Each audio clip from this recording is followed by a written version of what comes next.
آج 12 دن ہو چکے ہیں مقبوضہ کشمیر میں جو ہے وہ کرفیو نافذ ہے اور مسلمان اپنے گھروں میں قید ہیں. اب یہ ہم سوچیں، اندازہ کریں کہ 12 دن کو تھوڑا ٹائم نہیں ہوتا. آج 2 دن کے لیے کرفیو لگ جائے تو لوگوں کے گھروں میں پریشانی ہو جاتی ہے. کھانے پینے کا سامان، جن گھروں میں بچے ہیں تو وہ کس طرح اپنا وقت گزاریں نا. 12 دن گزر گئے ہیں. اب یہ مسلمانوں کے اوپر جو ہے وہ اس کی ذمہ داری آتی ہے کہ وہ کوئی لاہ عمل اختیار کریں. صرف یہ کہ ہم جو ہے وہ سلامتی کونسل میں چلے جائیں اور ہم بیانات دے لیں، ہم جلوس نکال لیں اور یہ کر لیں، اسے کیسے ہم اپنے مسلمان بھائیوں کو بچا سکیں گے؟ 12 دن ہو گئے ہم. اب کتنا ان کے گھر میں کھانے پینے کا اناج جو ہے وہ جمع ہوا ہوگا.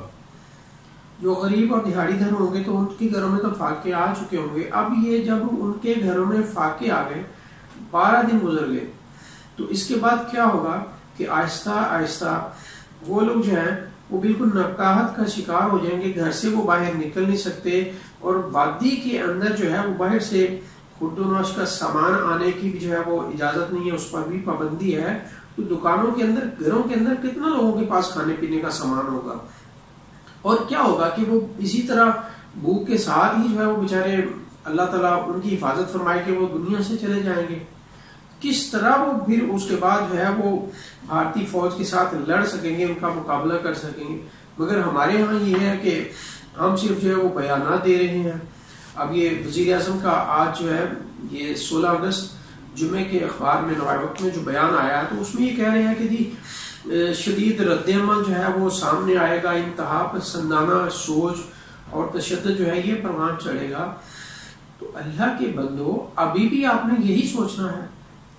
بارہا یہ کہہ چکا ہوں کہ امن کا واحد راستہ جو ہے وہ جہاد ہے.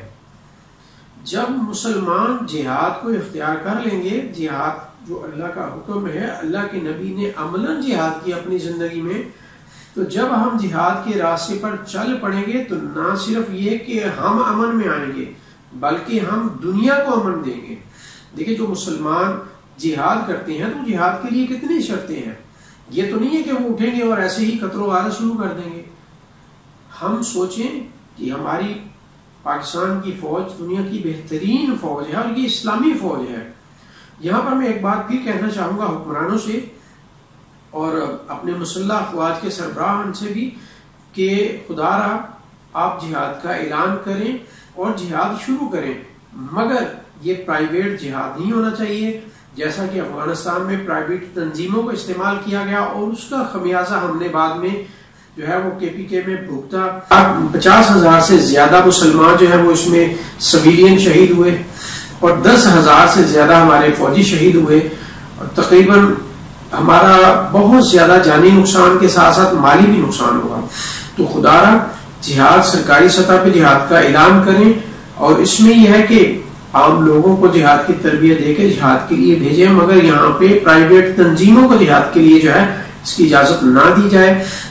ورنہ امام نورانی رحمۃ اللہ علیہ نے اس وقت بھی منع کیا تھا جب افغان جہاد ابھی شروع نہیں ہوا تھا اور علماء کا اجلاس بلایا گیا تھا، مشائخ کرام کا اجلاس بلایا گیا تھا، تو اس میں انہوں نے کہا تھا کہ پرائیویٹ جہاد نہ کریں، یہ ملک کے اندر جو ہے کل کو فساد بنے گا. تو ان کی اس بات کو اس وقت نظر انداز کر دیا گیا، مگر 20 سال کے بعد 25 سال کے بعد بالآخر وہی ہوا جو انہوں نے کہا تھا. وہی لوگ جن کو ہم نے خود جہاد کے لیے تیار کیا، اب ایک وقت ایسا آیا کہ وہ ہمارے ہی گلے پڑ گئے، ہمارے گلے پڑے تو پھر ہم ان کو جو ہے وہ ختم کرنے پہ تلے، دشمن کے ہاتھوں میں وہ کھیل گئے اور وہ ہمیں ہی مارنے پر آ گئے. ہمارے ساتھ ہی مسلمانوں کے ساتھ ہی انہوں نے جہاد شروع کر دیا. پھر ان کو ختم کرتے ہوئے ہمیں کتنا جو ہے وہ قربانی دینا پڑی، کتنے ہمارے فوجی شہید ہوئے اور وہ بھی ایک وقت میں ہمارے تھے مگر ہمارے غلط طریقے سے وہ ہمارے دشمن بن گئے. تو اس لیے یہ پرائیویٹ جہاد کا جو ہے، یہ پرائیویٹ تنظیمیں جو ہیں، تو اس کا معاملہ جو ہے وہ نہیں اوپن کیا جائے بلکہ سرکاری سطح پہ جہاد کا اعلان کیا جائے اور ہماری فوج جہاد کرے. ہماری فوج ایک اسلامی فوج ہے اور اگر ہم جہاد کے راستے پہ آتے ہیں تو دیکھیں ہمیں دنیا کی طرف دیکھنے کی ضرورت نہیں پڑے گی.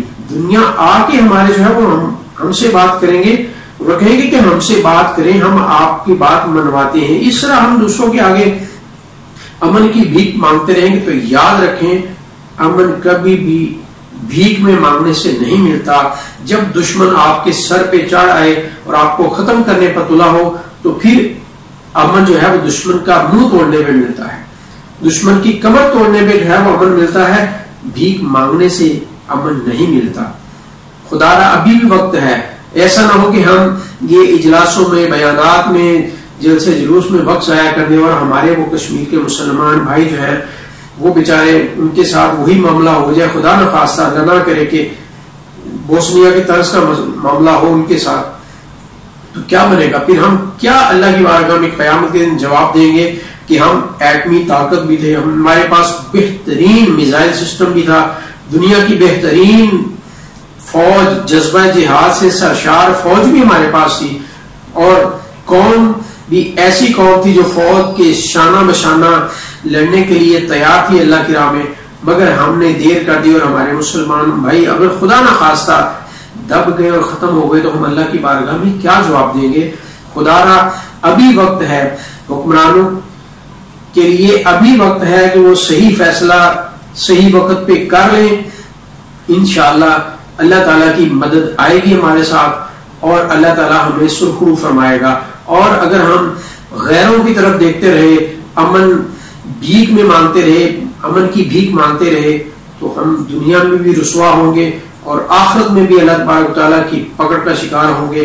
اللہ تبارک تعالیٰ ہمارے مسلمان بھائیوں کی مدد فرمائے اور ہمیں بھی اللہ تعالیٰ جذبہ جہاد اور شوق شہادت سے سرشار فرمائے.